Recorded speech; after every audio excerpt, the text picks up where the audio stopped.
So we are back, chat, to give final thoughts for GuJian 3. This is our second playthrough. I guess we'll denote that. So I think it holds up on a second playthrough. I think overall I do recommend the game with like a little asterisk. And the asterisk is like what I'll call the elephant in the room. It requires you to connect in order to save. And that is definitely a problem. I wish that was not a thing. If it did any other way to save the game, it would just be like an auto yes. But I have to put the asterisk there because that is a fair point. It is annoying that you have to save to a server for the game rather than just having your local files, because I don't think it honestly adds anything if we're being very blunt about it. But in terms of gameplay, in terms of story, I think this is still one of my favorite RPGs on Steam. It really sets the expectations early with a mix of, you know, management of the stamina meter, you got the parries, you got the quick dashes, and it gradually adds more abilities as you go. And I think I just like how the game feels, more or less start to finish. I would say from the standpoint, without going into spoilers, if you like kind of that, I think the term is wuxia, but basically the mix of fantasy, Eastern martial arts, swordplay, little bits of magic, it is pretty much, it hits point for point. I will say in a non-spoiler talk, there are definitely some issues with the translation as you go to the last third of the game, I would say in particular. There's like, it's a little spotty here and there earlier, but like otherwise it's like minor grammar, like a typo or something random. But it does actually start to impact the game, I would say, towards the end, which is a bit unfortunate. I would say overall, and I think chat would agree with me, in terms of aesthetics, this is still probably one of the best looking games that we've played on stream, or even just played in general. Honestly, the fact that you could crank it all the way up is wild. So I hope you get a chance to see it in full glory if you ever play the game on a local copy, because it is just... The art design is out of this world. The depth to it is fantastic. I'm not going to say it's like the most complex ever. It's not like leaves will fall off a tree and you get to follow the leaves and they have patterns. Not to that extent. But the choice of colors, the style in which they do it is just so good. And you have things like... They are almost like the paintings and the caricatures that you would see in some of the, you know, the older art styles. And I don't mean like in terms of like 3D models. Like they have like at one point a world where it's like a 2D pop-up, like a diorama style in terms of visuals. And that is probably one of the most interesting stages and places you could go to. So they take some risks with the aesthetics. And then the general gameplay, when it's not doing stuff like that, is just really solid. And it is really neat to kind of explore the multi-layered, the multifaceted areas. I love climbing on stuff and doing other stuff like that. That place was awesome. Yeah, there are so many memorable locations. I mean, you go from places like a desert to an undersea palace to you know, forest and mountainside, and you have like the sky recluse kind of areas. There's so many different visuals to it. It's not just like one color scheme. It's not just one small area. It is a grand adventure to basically deal with a, well, at least say, I'm not going to say world ending, but at least a nation ending level threat. And I really liked that even though we haven't played the other ones in the series, I didn't feel really lost at any point on what was happening. So I feel even just from that standpoint, coming in as a standalone entry, it did an extremely good job. So I will give the shout outs where shout outs are due. And I do think the tutorial taught you everything that you needed to know without being too clunky. And more importantly, it made you experience things that give you an idea of the scale So what I mean by that is a lot of games are just kind of like you start small, go big. This one is like, no. We're going to show you what the game is going to be like. And you're going to, within the first 10 minutes of the game, be on this gigantic demon. And you are having a boss battle on the giant demon, fending off smaller demons attempting to stop you from hitting a core. And I feel like that is probably one of the most memorable points of the game. And it's very early. And even without any context, I really recommend you at least go see that, because I think that sets up the rest of the game extremely well, which we will not go into details because that will be far too spoilery. But even just like the first few minutes of the game, the visuals just hit you immediately, start to finish. Also, I'm not sure why I went to Yakuza 0 soundtrack. We're gonna back up slightly. But anyway, from the standpoint of, I would say the strong point's definitely visuals. The music is very good.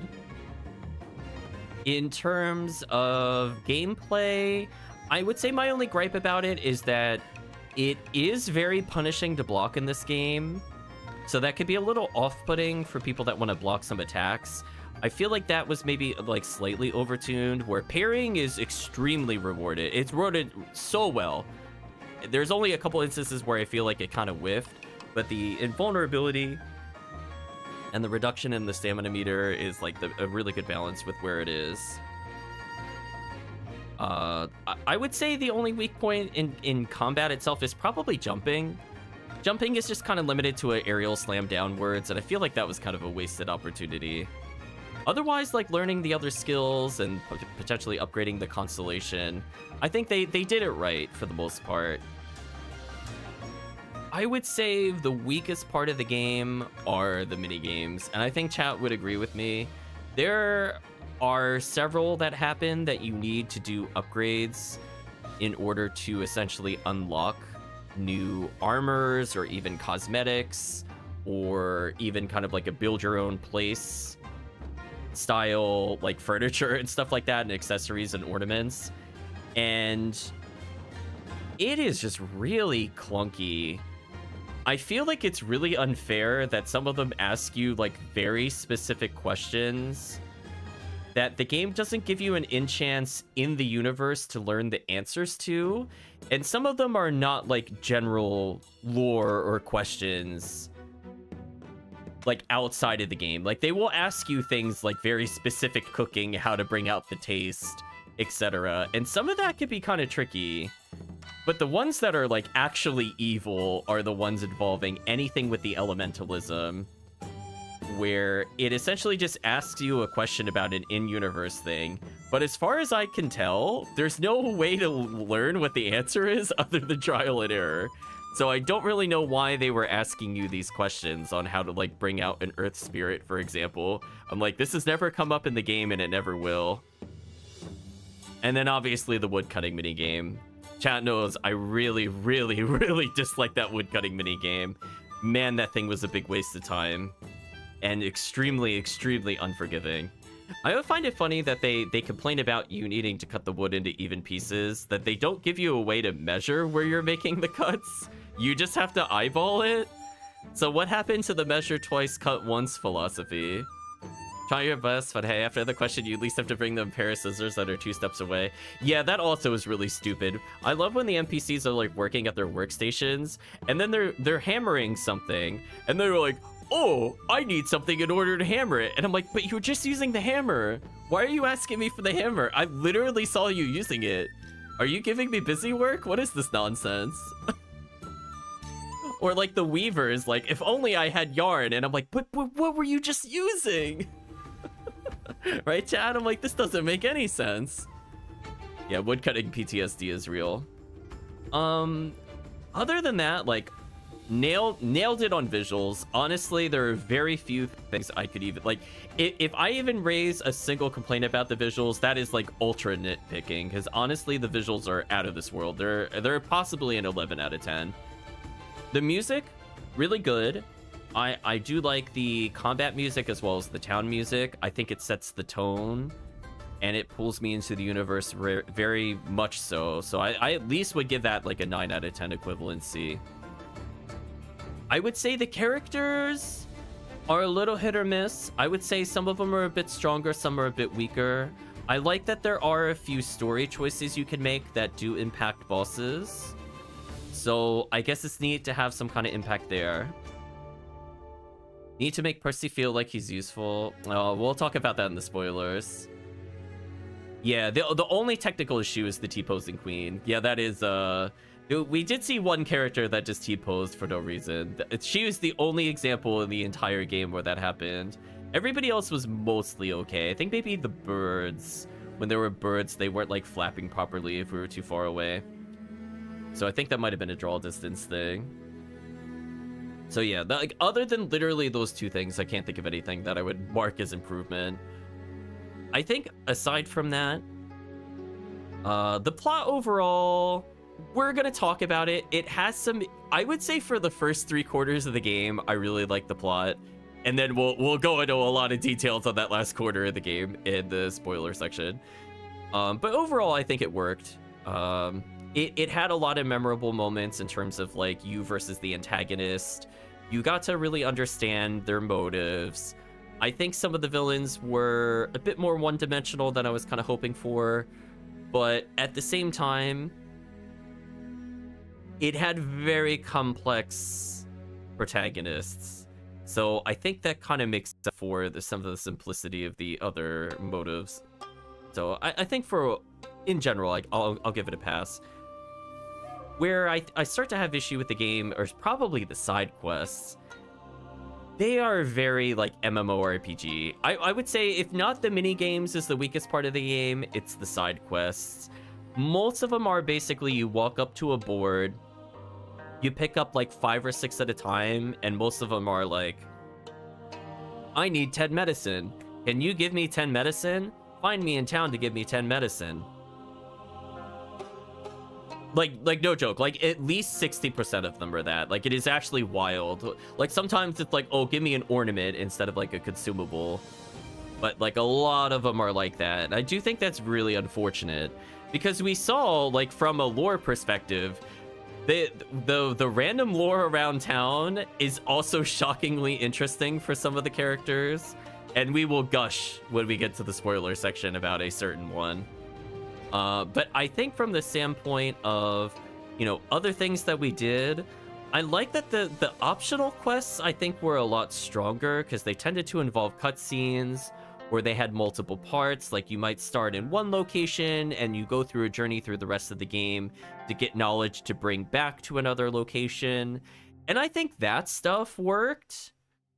I will say the UI for the quest tracking is a bit kludgy, and it is very easy to miss certain side quests.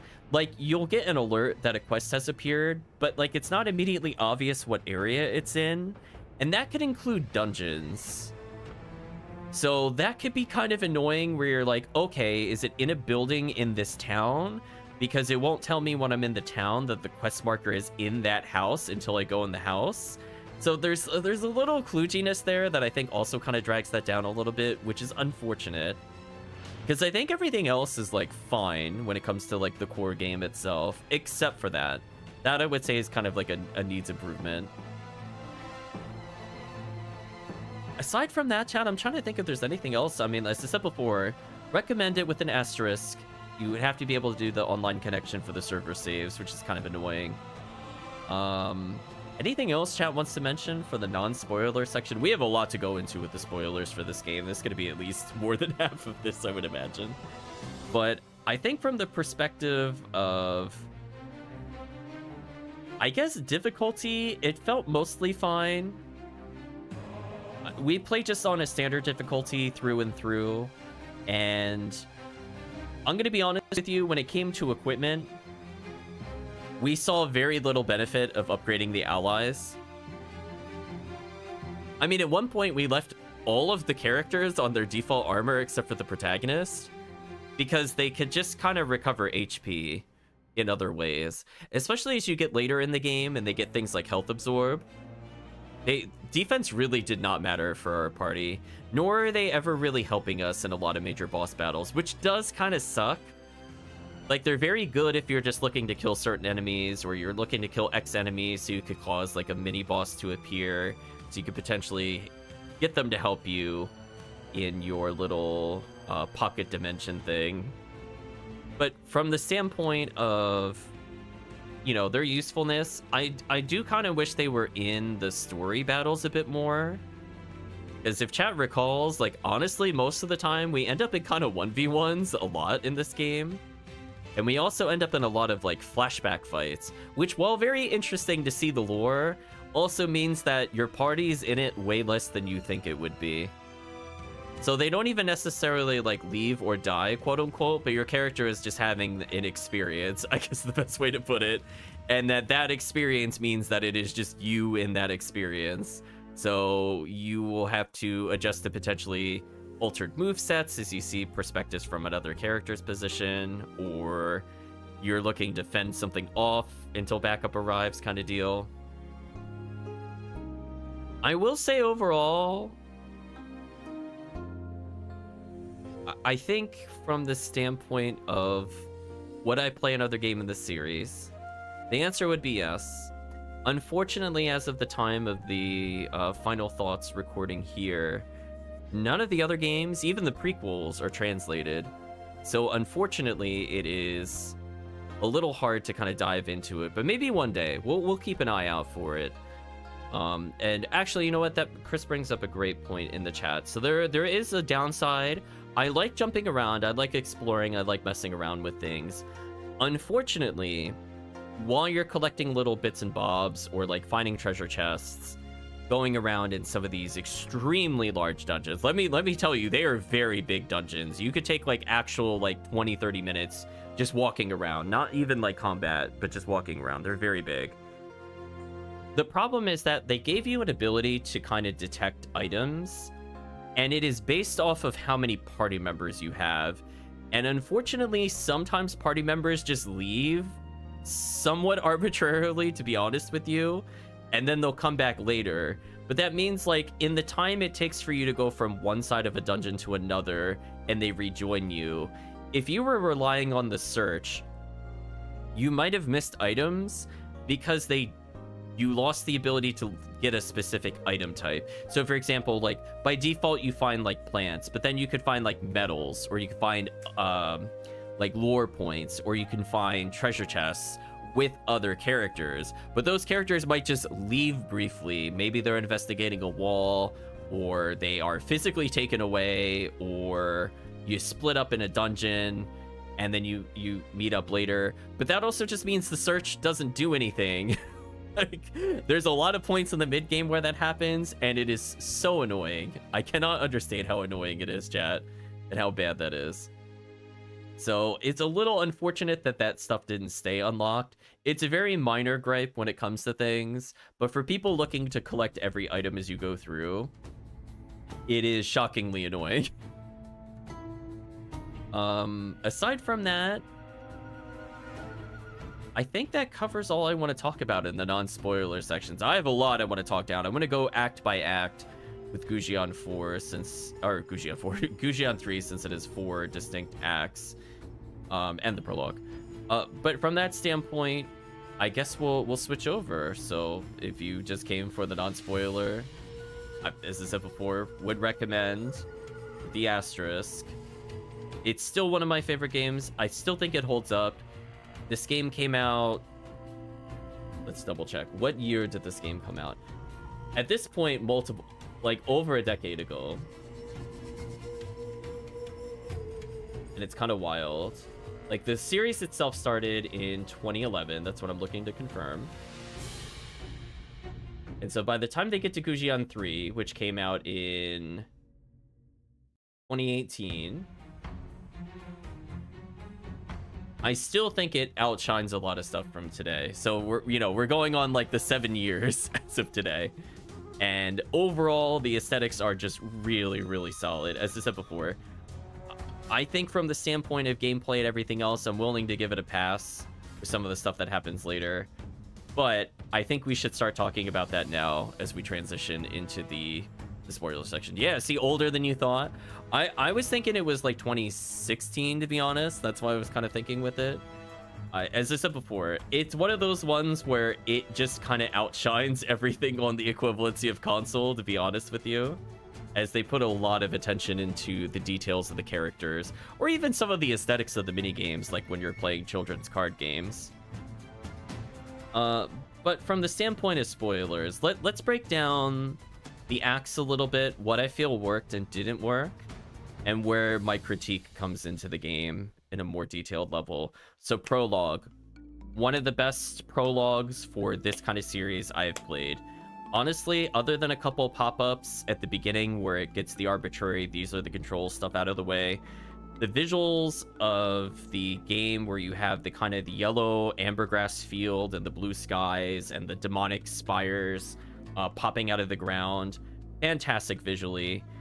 It gives you a good idea of the difficulty of the fights. It gives you, you know, early access to lifesteal, which you'll see potentially later in the game when you choose your constellation upgrades with the protagonist.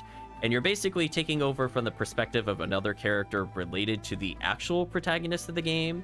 So it makes sense that you're playing as a character that's a lot stronger, and he's basically able to solo most things by himself, even though he's with other people. I think that whole setup with the rivalry between brothers is established very well. It gives you a little bit of a flashback of the protagonist and his human life, where one person basically ruled as a king in the spirit realm, and that's who you play as in the tutorial. And now we're going to true spoilers. And then he dies at the end of the prologue from a wound from a previous story event. And it is more about your journey into taking over the role of king as you take on the demon siege. And that whole arc, really solid. I really like the aesthetics. I like the fight between the two brothers, where the we'll call the more human of the two, the true protagonist of the game, is kind of struggling to deal with his Fey identity since he's lived a human life, and he's rejecting the power. And a lot of his story arcs over the next few acts are accepting both his new role as king, but also his ability to basically rule over everybody from the standpoint of powers. He can teleport, he can transform, he can do all these other things. And so slowly he realizes that, you know, his human powers aren't enough. If he's able to channel the spirit energy, he could protect entire civilizations, etc. Protagonist and his brotagonist, yeah, pretty much. So I like that setup. I think that portion of it is done very well. We have kind of a big reveal for him trickling through the next few acts, where we're learning, like, okay, you know, one is in the human world, one is the spirit realm, but why did that happen? And I really like it exploring it in different, literally, like, the mindscape and the dreamscape. I think all of those sequences, as we leave the prologue and go into Act 1 and 2, where it's setting up all these connections. We find a sword that seems to be triggering a lot of our memories.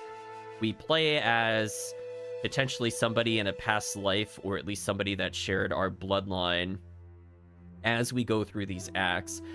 I like the idea of that, but I will say there were a couple points, in particular when you're playing a character that is gradually dying because they're in a place they shouldn't be, did not feel that great to play. The easiest one I can mention is you are at one point in a place called the Demon Bones, which you could go to later, much later in the game, like Act 4. And from that standpoint, mortals are not supposed to be there. They rapidly age. So people that are there for just like a few days age like essentially years, if not decades. And unfortunately, this also results in it constantly crippling your stamina meter, meaning you can't dodge as much and you can't block as much and you can't freely do as much as you want as you journey from one end of the dungeon to the other.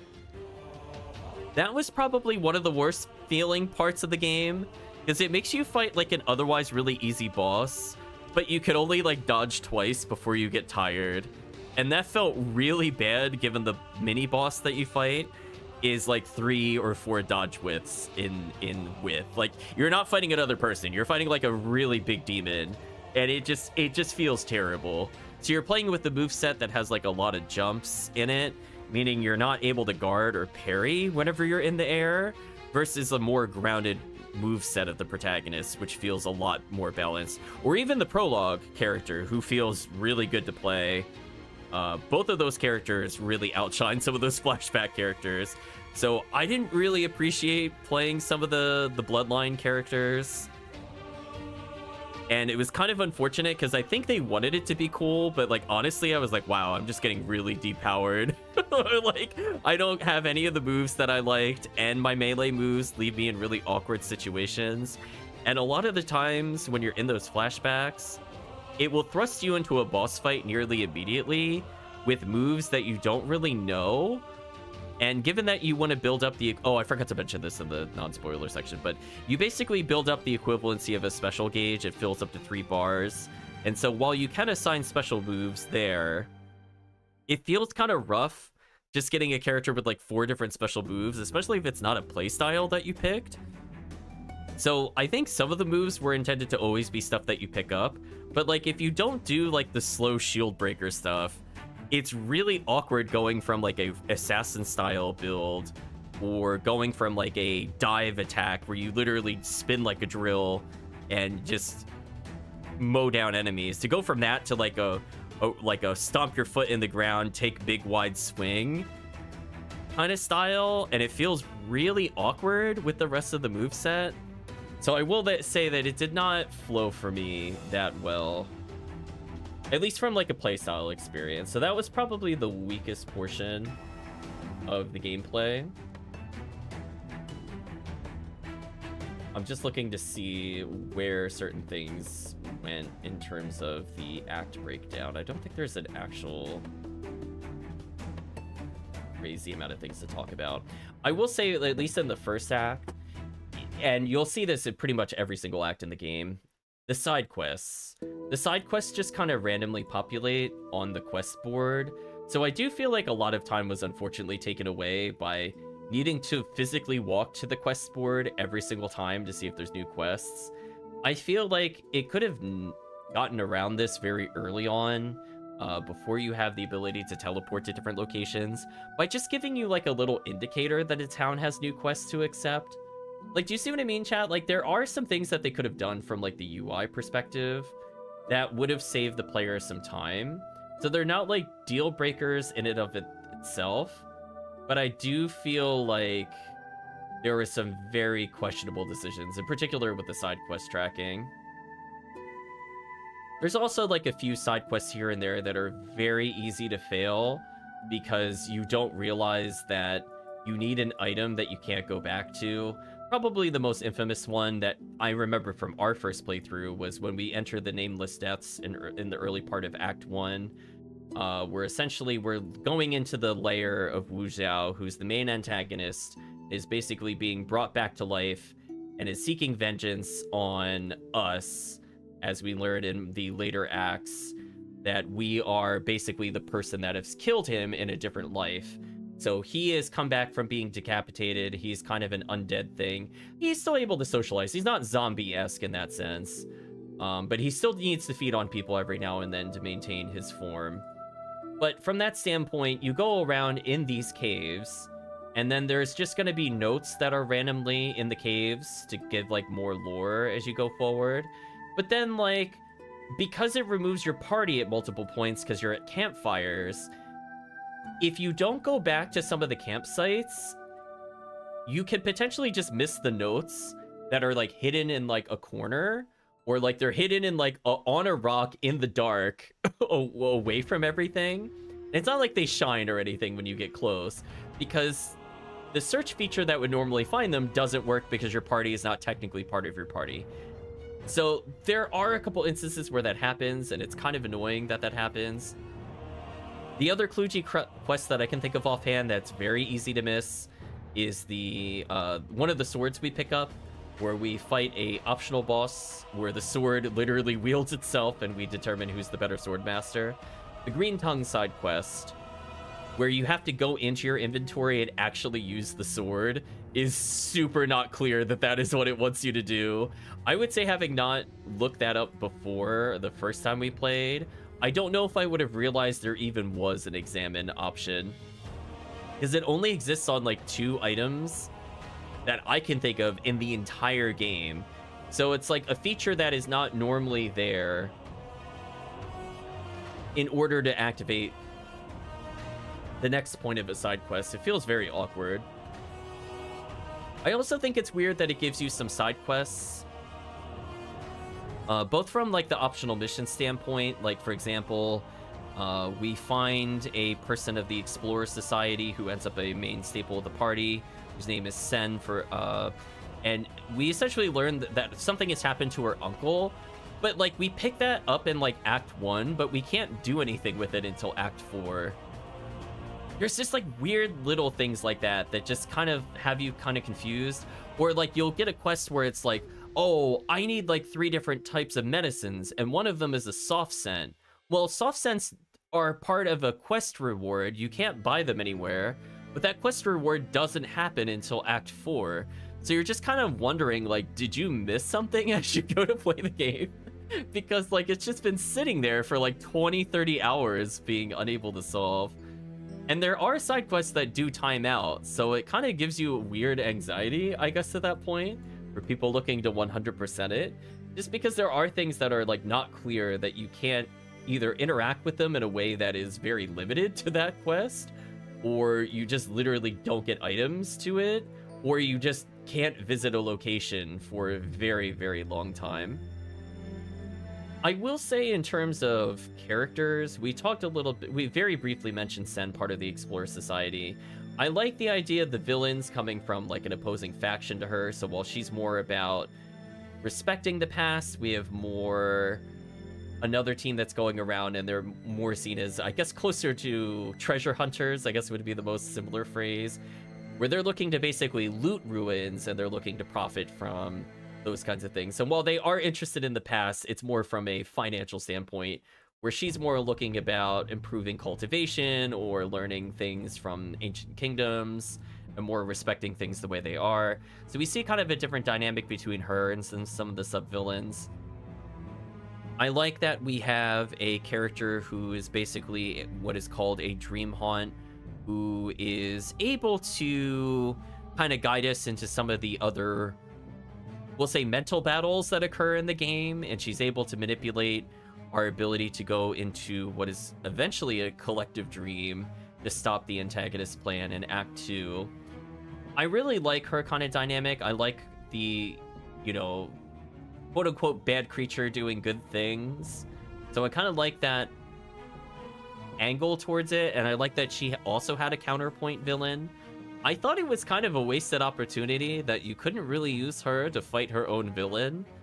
And similarly, when Sen has like this big rivalry between the other 2 members, or we'll say surviving members because of what happens in Act 1, that she also doesn't really get to deal with her main antagonist. It ends up being the protagonist that deals with them. So like we kill the werewolf brother, for example. We go to the altar of the gods later on in the game with their help, and I guess to some extent they participated there, but I feel like that's a little bit of a missed opportunity. I feel like we completed their quests and they didn't really get to do anything with it, which is kind of a miss towards the last quarter of the game. I think Chad would agree. I'm also a little disappointed that early on in Act 1, your only form of transportation is basically flying around with the Gold Gilder or your little gopher buddy equivalency. And then the moment you enter the Lotus Scape, where you go into essentially a flower that contains its own realm, because the villain is trying to pull everybody into a collective dream, so that way the bridge between the mortal world and the demon world can be made through the dreams. So when you go through that whole sequence, it was just kind of unfortunate that you go from relying on the Gold Gilder to he's just literally in the background and we never do anything with him ever again. Like, honestly, we do almost nothing with him outside of the first act.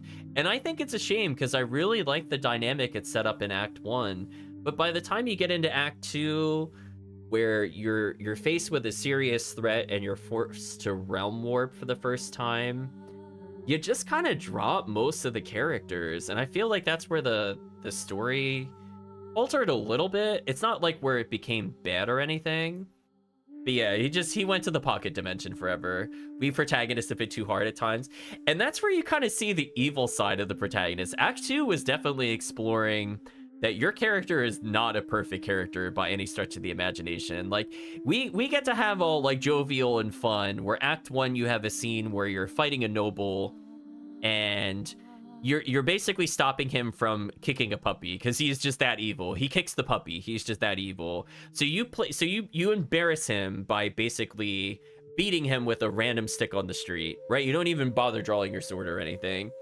And then you force him to join the martial arts, or not martial arts, you force him to join the swordsman school that you belong to, because you said you're going to take out, you know, the insects you planted in him, and only then, once he's shown discipline, will he be saved, etc., etc. Which is, you know, you're kind of making fun of him, but he's like too stupid to realize it at the time.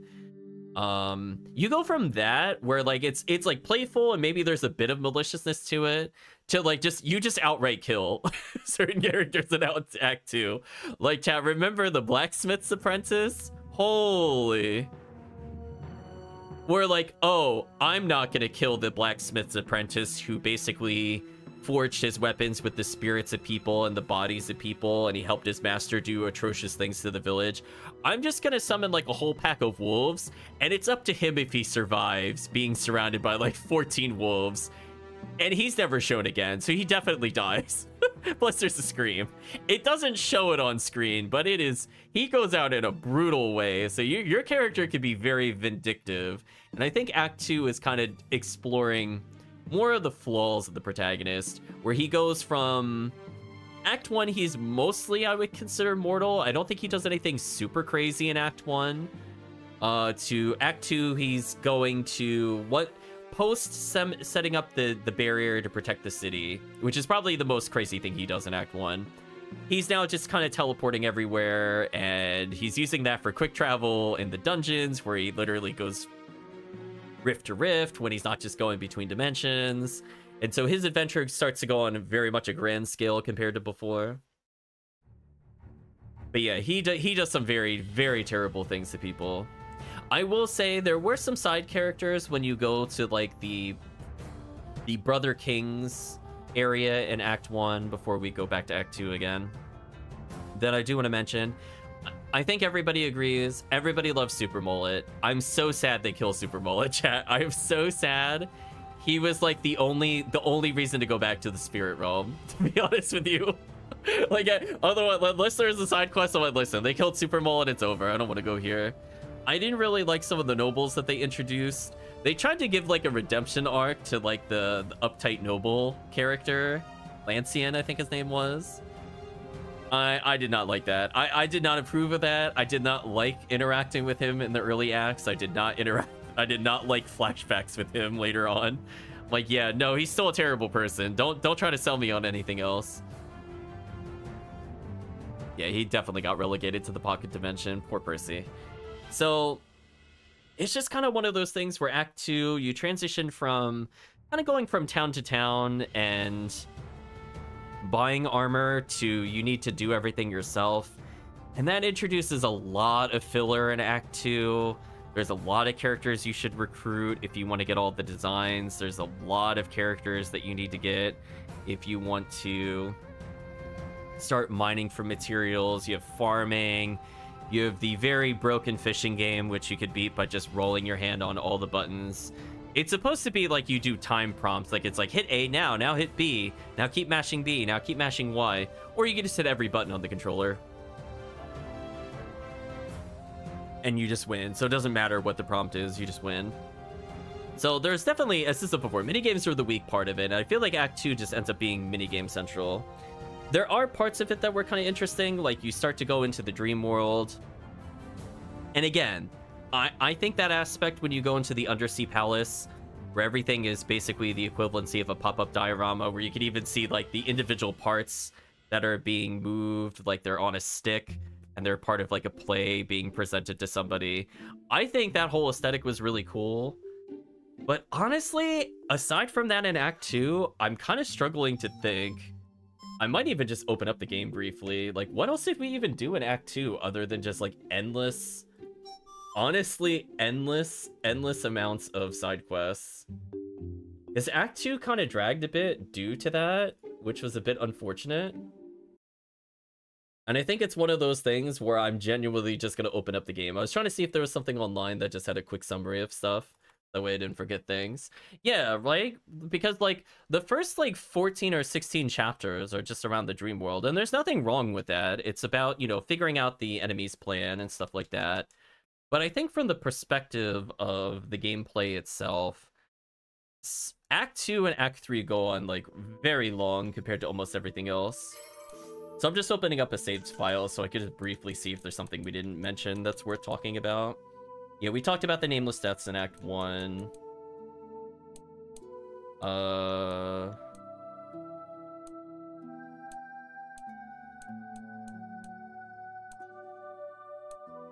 Oh, I'm sorry. I'm going to make a small correction on the spoilers. Act 1 was actually quite long. I forgot it included the visit to the Moonlight Beach. I thought that was Act 2.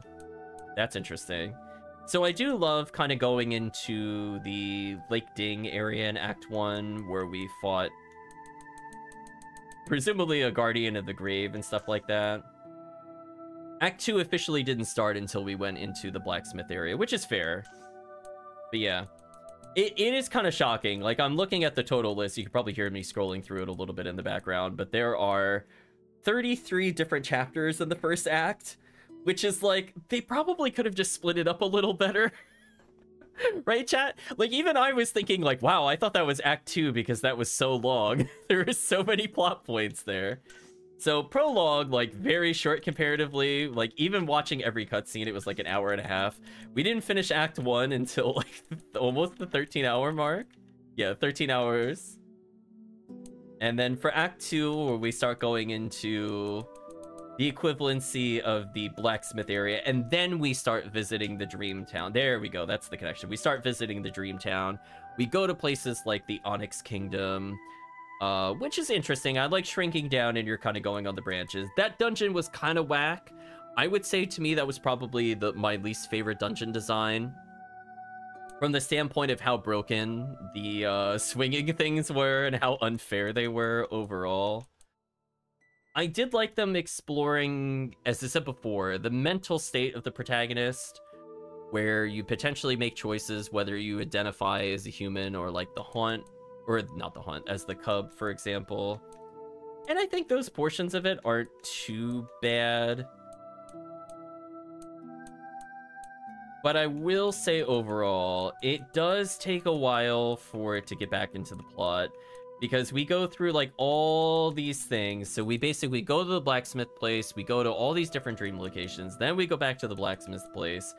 Then we get forced into like another extended flashback where we get to understand from the perspective of, I believe the character's name was Tian Hai, where we go from Beilao, who I just remembered is now the protagonist's name, to one of our flashback characters, where we learn about Wu Zan. So we slowly start to build up the antagonist identity. And that's where the game really starts to drag in Act 3.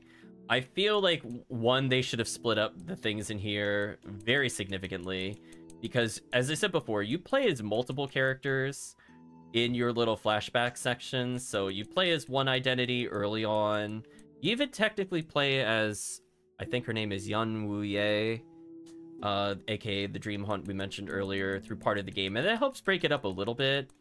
But man, to continue to do that in Act 3, it just takes forever, chat. Them hitboxes are very special. And I feel like there were just portions of it where I just wasn't as interested. Like, the whole appeal is that your character is basically going to be revealed over the course of time to be a reincarnation of GuJian, who originally was thought to not be able to reincarnate anymore. And you get to learn the reasons why as you get towards the last quarter of the game. The problem is that around the time that you decide to go to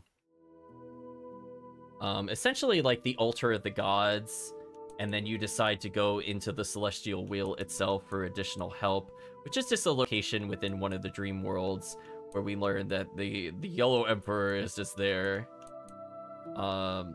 Which again will make more context, I guess, in the game itself. But from that standpoint, it just feels like there are a bajillion flashbacks, and Act 3 just takes so long story-wise. Like, there's so many different things that happen in it, and it feels like they could have split this act up so much more. Like, I like the idea of going in, like, of making the tough choice of whether you would save the human city, whether you would save the spirit realm. That was basically the choice that GuJian, quasi, I wouldn't even say it was GuJian that specifically did. It was more the Emperor, honestly. But that GuJian basically facilitated where Wu Zhao lost somebody important to him. And so he wants the protagonist and everybody related to him to experience that same choice, where he had to choose where to direct his forces. I like the idea of it, but the problem is, like, as you start to enter Act 3, the writing, the translation starts to go really weird. So, while the beginning portions where you're getting a rematch versus the werewolf guy, for example, all that I think was fine. But somewhere around the time you go to the Altar of the Gods, it feels like a different translation team takes over. I don't know if they just ran out of time for retranslating or if they decided to do this. But, like, you'll just see, like, the mannerisms of the characters are a bit off. Some of the sentences don't make a lot of sense. And I think that really impacted my enjoyment of the story. Just because from the standpoint, like, I'll give very easy ones. Like, suddenly Sen, who has not been, like, super formal with us in the dialogue before then, keeps calling us sir and other things like that instead of addressing us by our name. And I don't really understand why that happens, other than the translation just changes. And there's a lot of weird things in there too. Like, chat probably remembers when we were going into the city of Yanling, which becomes basically a destroyed area due to the Wu Zhao's machinations or whatever, where we just see, like, a book that is not properly translated. Right, chat? Like, we just found the book that I think it was Italian. Like, they just oops. Just oops. They put the wrong translation in there. So there's just, like, a lot of weird things that happen in Act 3 that kind of take me out of it. Like, on top of, like, the really dense, we'll call it prose, I guess. Some of it sounds like it's supposed to be flower, I can't speak today. You know what I mean. Some of it is supposed to flow, it's supposed to sound sweet, and I think some of it is supposed to rhyme. And it's not stated as, like, very informative, descriptive things. It is supposed to be very lofty. It's supposed to be talking about philosophy when you pick up these random lore points between Acts 1 and 3. And I feel like the later you go in the game, and definitely by Act 3, they were just very awkward. Like, we just had kind of endless run-on sentences. They just seemed to kind of peter on. There didn't really seem to be a big purpose to them. Like, a lot of them are just, like, talking about the daily life of some of the citizens, but then, like, you can't really do anything with them, nor that they tied it into any side quests, with the only exception being, and we're gonna give credit where credit is due, that absolutely ridiculous nameless note, I believe is the name of the lore point, in Act 3, I think is where Act 2 is where we resolve it.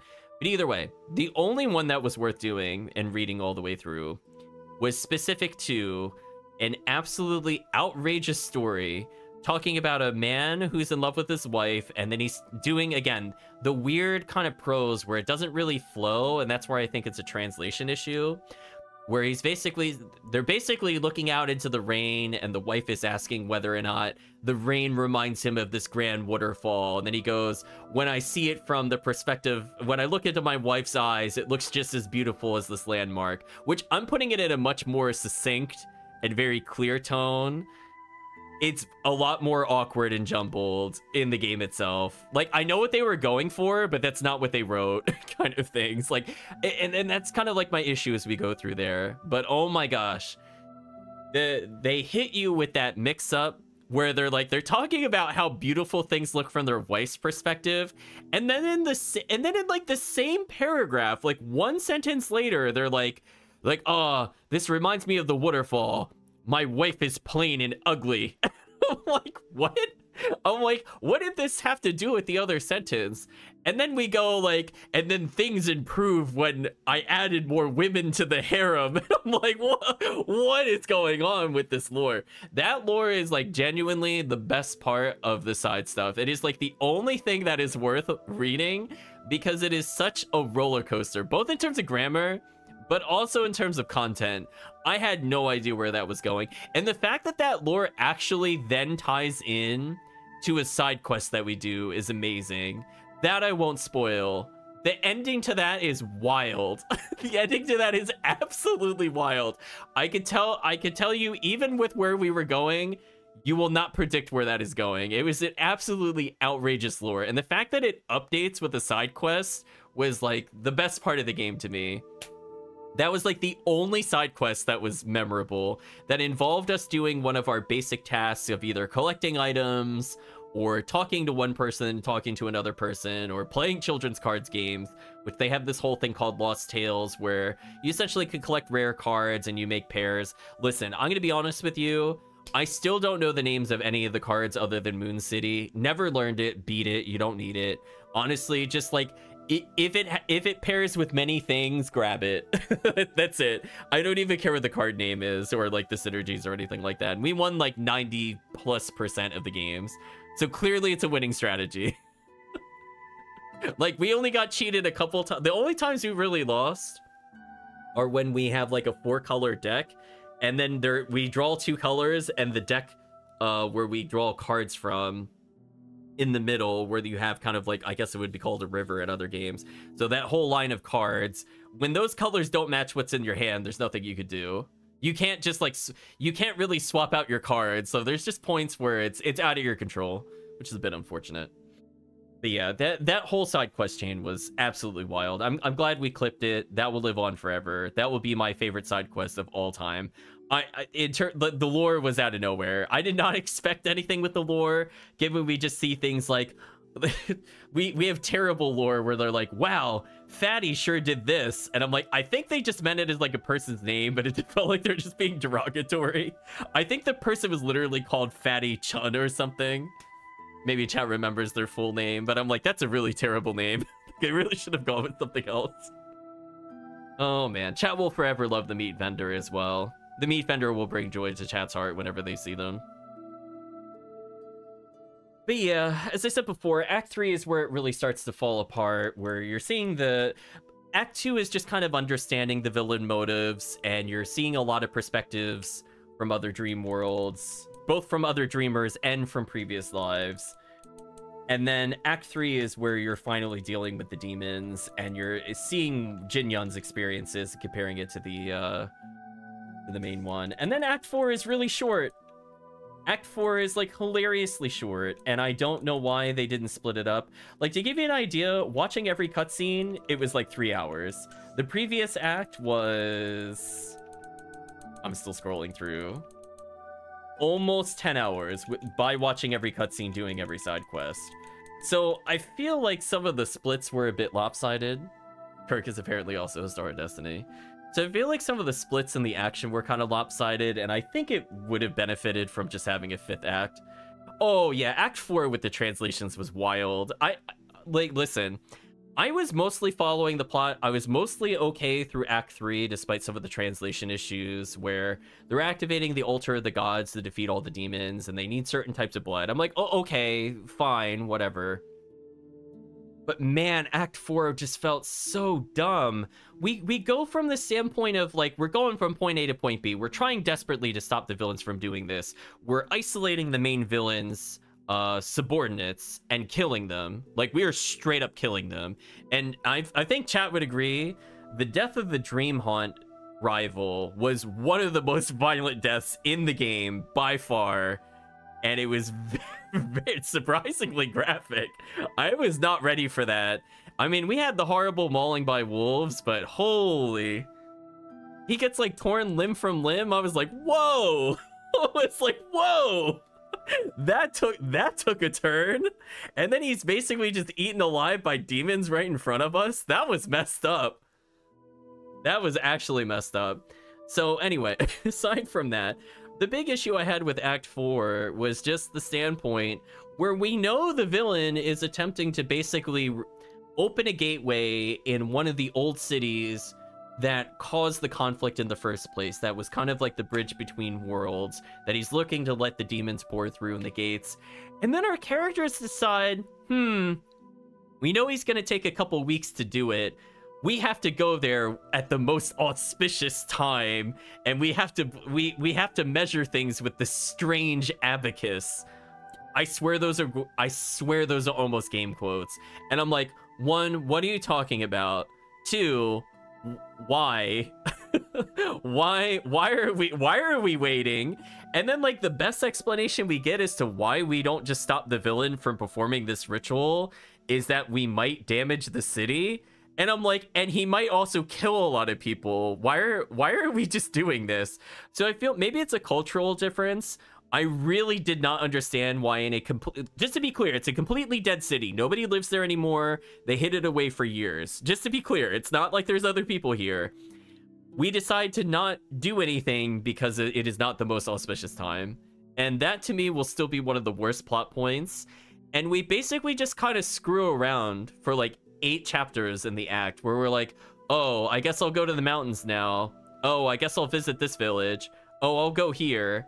And like almost none of it has to do with stopping the villain because you know what he's doing.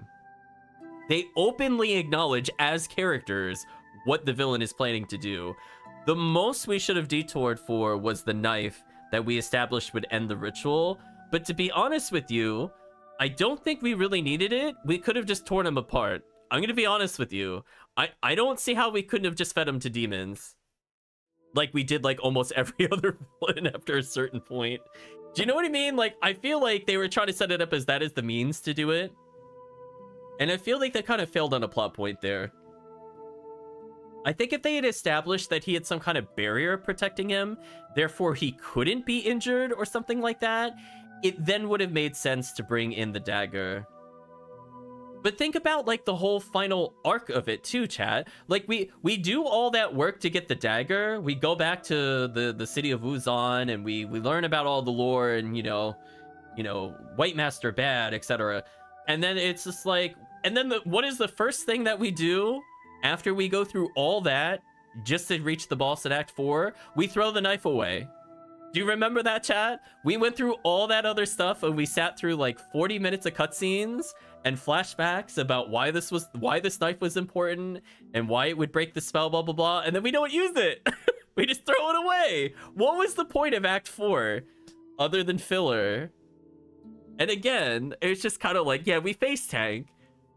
Right, chat? Like, I don't even think, I mean, maybe we use it at the, like, maybe. It's been a little bit of time since I played. Maybe we literally use it as the very final thing, but we basically just beat him to death. Like, we don't use it for the first few phases and to the point where we are literally slugging it out with each other. We're not bothering to use the knife at that point still. So if we're at the point that we're so tired we could barely raise our arms as we slap each other with swords, I feel like the dagger wasn't necessary. I'm just saying, Chad, that was a waste of time. So it is kind of unfortunate that, as I said before, Act 3 is about where the translation falls off, and it falls off really hard. And it doesn't help that they're talking about, again, like the most auspicious time, or we need to measure things with the strange abacus. I don't know what that, I still don't know what the strange abacus means. To be honest with you, we played through the game. We didn't bring up the abacus again at any point. I don't know if that's like a saying that was mistranslated. I have no idea. That'll bother me forever. I have no idea what they were talking about with that, other than apparently we can't destroy it because we can't fight him or else we risk destroying the city that we already hid away and didn't want people to find. So I'm like, so why wouldn't you want this to be destroyed? If it could just do this, why would you go there? That's the strangest part about the abacus. You're right. It's true. So Act 4 actually upset me from a plot standpoint, as you could tell. And I'm very disappointed in Act 4. I feel like, and I think chat would agree too, a lot of the bosses in Act 2 and Act 3 were like, not gonna call them hard. I'm gonna say they're like engaging, right? I can't just button mash and win on a lot of the bosses in Act 2 and Act 3. You know, some of them are very gimmicky compared to others, like you're fighting the blacksmith in Act 2, where he slams the hammer and you gotta jump the shockwaves, or you potentially rematch him, depending on what you do with your story choices later on in Act 4. And I feel like some of them require you to play different aggression styles. Like some bosses, it does want you to block. And again, it's kind of awkward that it's a little hard to tell with the indicator sometimes whether or not you should block, because there are so many colors on the screen sometimes where you're like, did it flash red, or is it red because the enemy is glowing? And you're like, which is which? But I think from that standpoint, like, I had a lot of fun fighting the werewolf boss. Not the first time we fought him, but every time after the first time we fought him, I enjoyed those boss fights. I enjoyed the optional fights with the sword master. We saw some really broken, I think they're called the pact monsters, where we have to fight them in order to add them to the recruits. We saw how ridiculous the ape was. Chat will remember how much we had to cheese that fight. That fight was stupid. And there's definitely moments where the AI is very broken, or like they just do insane damage if you mess up. And I didn't like that portion of the difficulty that much. It gives you a lot of healing items that you could use fairly quickly, so it's not like the game is like impossible on the normal difficulty. But I feel like after going through all those things where you're picking up a pattern, and depending on your defense, you either lose like half health or a quarter health, and like you gotta pick it up fast if you don't want to die or be spamming healing items in the mid part of the game. And then to kind of go into the final boss fight, and he was like one of the easiest fights in the game, was like a whiplash. Like, I don't know if that was like an intentional design choice, but like, I literally just stood there and chose not to block an attack. Like, what was it, like 6 times, chat? He couldn't even put me at half health after like 6 attacks. I'm like, listen, I fought the werewolf boss and he does like 3/4 of your health. He will combo you and you will die if you're even injured before that starts. And he's just kind of like a mid-boss in one of the acts. He's not even like an act finale in the game. And it's kind of wild to me, like, how much easier the final boss was. Like, gimmick aside, I did die to the gimmick, but that was just kind of a whatever. That was just me being silly. It wasn't actually hard. It was very easy. But again, I don't like gimmick fights as a player, so I don't like it when I go from, I've now experienced 15 hours of gameplay to, here, have fun with this super mode for like 5 minutes and hope you understand it in that time. I don't enjoy those fights. I don't normally do well in those kinds of situations, looking at you, Rogue Galaxy. But from that standpoint, I do feel like it kind of ended on a bad note for me because of how weak at least the last half of Act 3 was, and all of Act 4. And I think some of that had to deal with the translation. And I also thought it was a really weird choice that they bring up your final party member. You don't get him until like almost the tail end of Act 3, where you basically recruit the Yellow Emperor, who was the person who was literally the leader at the time of these events and would have known GuJian and Wu Zhao. And then he just kind of dies after about like 5 hours of gameplay with him. And again, most of that is more cutscenes than actual playing with him. So I don't know. I just thought that was very weird, Chad. I will mention one thing that I forgot to mention in the non-spoiler sections. Translation issues also come over into some of the crafting things. I'm going to be honest with you, that construct crystal, that deconstruct crystal, those recipes were so confusing as to what they actually output. Chat knows what I'm talking about. Like, I needed certain sword crystals in order to craft certain items, or I needed to use them to upgrade the sword. So, like, easy enemies give me low-level crystals, harder enemies give me high-level crystals. Not really complicated stuff there. But when you have to convert one crystal to another crystal, what an absolute mess of UI. So I think that whole crafting table was probably the worst section of UI in the entire game. The fact that you can't scroll through like a 300 list with like a page scroll equivalency is crazy. That is absolutely crazy that it's like that. And then the fact that you could click on something called upgrade sword crystal 4, and it doesn't mean upgrade a sword crystal 4 to 5. It doesn't mean upgrade a 3 to 4. It just means it is the 4th upgrade recipe. So it could make a crystal 2, for example, which is what we saw a couple of times where I'm like, wait, this says 4. and I didn't get a 4 out of the equation, but I spent a 3 and a 4 to make this. Why would I ever do this? So I don't know what was going on with those recipes. I just kind of threw my hands in the air. I was just like, it's just kind of arbitrary. I had to like stare at the picture to tell what it was giving me because it wasn't clear what the output was in the text. So I do think that was probably the weakest part of the UI in the game, was not the level ups, which I think were fairly clear. I think they could have used a slightly different color or like a number indicator to say that you could stack certain skill points to unlock the initial skill and then upgrade. I wish there was a way to like look at the board and tell which ones there were, because when you did upgrade it, it was a different color, but you couldn't tell looking at the boards which one could upgrade, so that wasted a little bit of time when we played the game. Again, very minor in the scale of things.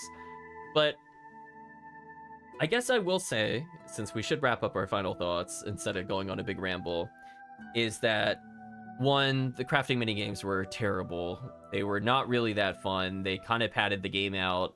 They asked a lot of questions that were a combination of very easy things like, what can you use to cut thread? And the answers are like axe, scissors, and like abacus or something.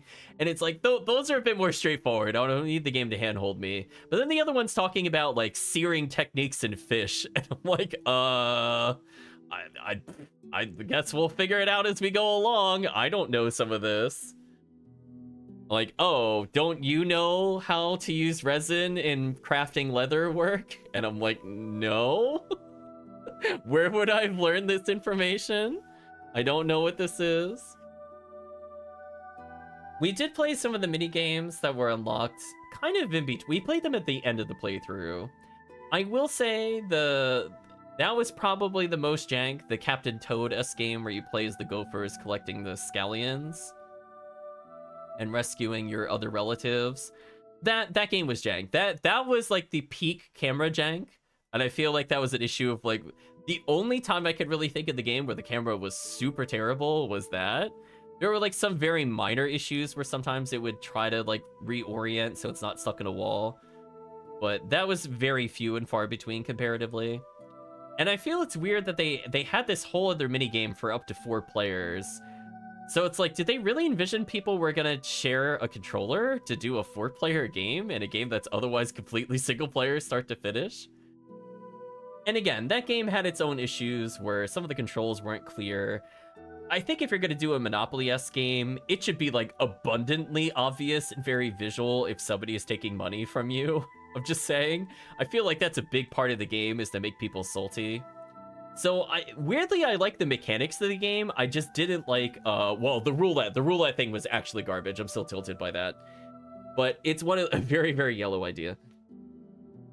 And I think from the standpoint, it had some interesting things going for it. And it had like a deterministic end where the game will definitely end if you go around the board enough times. It's not like you hope it ends or it's all down to luck. There's a lot you could do to manipulate the board, which is kind of nice. I like the concept of taking away like the community chests and chance cards and making them things that you can hold and use when you want to. And instead of collecting money on collect go, so that way you're not constantly going up in value, it's more just making sure the money circulates between players and you get more of those cards guaranteed. I like that in order to make the game not endless. Right? Like it added a little more depth to it. And there were some things that could give you extra money. Like if you landed on an empty space or if you landed on like certain positive tiles, you could get it. But I did actually like those changes in a board game style way. I will say though, from the standpoint of some of the other things, like the fishing minigame was terrible. A lot of them felt like just kind of like time wasters. They're not ones I would really find all that fun. Like the Captain Toad one was okay. I probably would have liked it a lot more if the camera wasn't super jank. So it turned what was otherwise like kind of a neat concept into kind of disappointing. And the Monopoly one, I'll play it like once or twice, but I'm not exactly gonna like boot up the game just to play that again. I don't think it's like on that kind of level mini game. And I feel like that's kind of the issue with kind of the replayability of the game, is I guess where I'm going with it. I really like the story as is, but knowing that it ends kind of weak does make me less likely to play again. I don't really want to see the game on higher difficulties. given I feel like the game was very punishing at certain points. And again, at other times it was kind of on the easier side. But I think from that perspective, it's like we tried out, what was it, the challenge mode briefly. That was an example of difficulty that I did not find fun, where you die legitimately in 1 or 2 hit, no, 2 to 3 hits. And I'm like, you know, I just don't want to do it. Right, Chad? I don't think I want to do the challenge mode. Like, we got 1 gold medal to say that we could do it, but it's that kind of challenge I don't really find fun. When they start, like, over-tuning it, and it's like, oh, you don't know the exact pattern of the enemy, well, you die now instantly. I don't enjoy that level of difficulty, which I think is a shame, because I think the game is, like, what I would consider, like, slightly above normal difficulty at other games. Like, it's not hard enough to call hard, but it's definitely, like, an in-between. There are some fights that I think borderline on that. Like, the first time you fight the werewolf boss is actually really brutal. Or, like, when you're fighting the Dream Haunt and you're not sure of their gimmick, and you make the mistake of blocking, that boss fight is extremely punishing if you block. Remember that, chat? It ate all my stamina, so I couldn't dodge, like, any subsequent attack. Like, that was really, really painful. And I think there are some moments kind of in the mid-game that, depending on your armor level, they could be hard. Like, for example, we did the fight in the Spirit Realm versus the Demon General, who I think was probably my favorite demon boss that we fought. I actually did like that fight a lot, where he spun like a top. Learning what it wants you to do took a little bit of time, because there's not many moments in this game you want to dodge towards something, because you don't have, like, a lot of iframes like other games might have. So dodging into them is likely just to get you smacked. So, like, trying to realize that that's what it wants you to do, and that's, like, one of the only fights you do that, by the way. It's, like, 1 of 3 where that is the correct solution. Is kind of a learning curve, I would say. I did like fighting Power Mullet, for example. I think he was an idea of, like, he's not a hard boss, but he's a punishing boss. So he's one of those ones where, like, if you sit and observe, you can learn how the game wants you to mix between parry, blocks, and jumps. And I think he was a great tutorial boss, because if you lose to him, it doesn't matter, right? Like, it's one of those things where it expects you to lose to him, but he gives you a good idea of, like, what other bosses are about without feeling, like, super, super unfair about anything. And I feel like not every boss lived up to that expectation, which is a bit unfortunate. And I do think that they made a mistake repeating, what was it? Oh, what was his name? It was one of the only demon fights you do more than once. You fight him in Act 1, and then you fight him again, I believe, in Act 3. It's the one where he teleports and he likes doing his stupid little dark shadow puddles. That boss fight and the one where it's like the rock lobster that you fight in the Demon Bones were not really fun to fight, because they end up being, like, a lot of waiting. And it's really unfortunate that you potentially fight them more than once, depending on what you're doing. Those fights were not very fun to me, and I feel like it's kind of disappointing, because the more human-esque fights were actually probably the best fights in the game. Like, in particular, fighting the Swordmaster. The Swordmaster was actually genuinely fun to learn. And I feel like he was the equivalency of a hard mode boss, where he can kill you in 1 hit, but, like, he gives you enough wind-up that it never felt, like, really unfair at any point. It was just kind of a, oh, he can do that. It was more of a revelation than a, oh, that's unblockable, what am I doing? You know, it's a very different take on it, and I was okay with it. I kind of like some of the more human-esque fights, and I guess that's maybe why I like the Demon General, because it was just almost like another sword fight between characters. But I think overall, chat, I think that covers everything. I'm just looking over the acts to see if there's anything I really wanted to talk about other than the very disappointing final boss fight, where I like the attacks of the boss, but the damage was not there. That was, like, the only time I felt like I was playing on easy mode. Because we felt it damage-wise. Like, when I forgot to upgrade one of the armors, I felt it. So if you play normal mode and don't upgrade armor, you will die really quickly. So the game actually does, like, if you don't actually do the things the game wants you to do, you will take a lot of damage, which I think is a good sign. I think they balanced it mostly correct. But again, it's just kind of unfortunate that you play a lot of especially in like Act 1 and Act 2, where you play a lot of non-party based encounters. So unfortunately, I feel like the ally upgrades mattered a bit less. I guess it was kind of nice that you could freeze people solid with the Dream Haunt. She was probably my favorite thing in using the Blizzard. And I will say the monster assists, that's the last thing I'm going to mention. The monster assists were a lot of fun. So it did reward you for getting additional monsters to work the fields or do the mines or whatever. Because you can also use them in combat. So we ended up getting like a super healer, because I don't like menuing to heal. I like keeping it kind of active combat. So that let me kind of experience the game the way I wanted it to happen. And it gave me additional options that weren't on my character kit for a while, like a knockdown attack. I had a freeze beam, so that way when I was without allies, which happened quite often, as I said before, I had options to set myself up for it, or I had like AoE damage moves, like when we fought the ape that literally couldn't take any damage from us because we were too low level. Chat remembers that. That move was like the actual MVP of the entire run, because there is nothing we could. We were doing like 2 damage to the boss. The boss is like 10k health. I'm like, okay, we need something that needs to do stuff. Yeah, hard monkey indeed. So I think there were some things where I think it wanted you to come back later, and you could definitely cheese them if you want to. So we did not backtrack on the monkey. As soon as we could fight the monkey, we murdered the monkey. Those kinds of things. But anyway, chat, I don't really have anything else to add. Would you like to add any final thoughts for the game before we step away from this?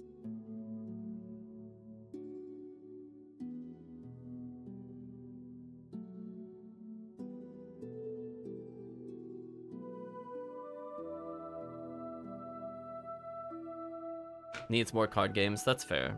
That's fair. So yeah, I mean, I guess if they ever translate the other games, I think I'll give it a shot. I mean, I had an overall good time with it. I don't think the other games are in the same style, unfortunately. I don't think they're action games. I think the early ones are actually turn-based.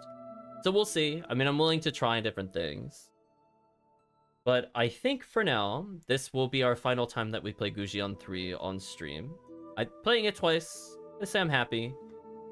It mostly lived up to expectations, and it is what it is. I see an O. Yeah, they're not action based, sadly. So we'll see if they do more in the future. But for now, chat, I don't think I have anything else to say, so we're gonna go ahead and say goodbye to YouTube and close out our final thoughts. So thank you again for watching, YouTube, and hopefully see you again next time in a new series.